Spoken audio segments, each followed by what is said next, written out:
સુરત શહેરનો મોટા પાયે વિકાસ થઈ રહ્યો છે અને નાના મોટા ઉદ્યોગો પણ સુરતમાં વધી રહ્યા છે.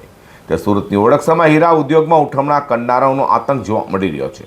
તો હીરા બજારમાં વેપારીઓ પાસેથી હીરાનો માલ ખરીદી તેનું પેમેન્ટ નહીં કરી ઉઠમણું કરનાર મહંત ડાયમંડ એલએલપી તથા રસેસ જ્વેલ્સ એલએલપીના ભાગીદારની ઇકોસની ટીમે ઝડપી પાડ્યો છે.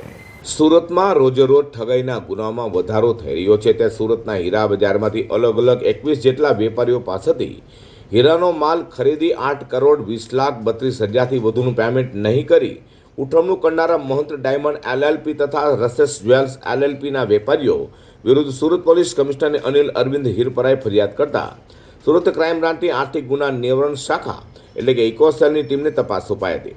તેમાં બંને કંપનીના ભાગીદારો જીતેન્દ્ર ધનજી કાસોદરિયા, રોનક રાજેશ ધોડિયા અને કૌશિક અમૃતલાલ કાકડિયા વિરુદ્ધ ગુનો નોંધાયા બાદ ઇકોસની ટીમે તપાસ હાથ ધરી જીતેન્દ્ર ધનજી કાસોદરિયાને ઝડપી પાડ્યો હતો.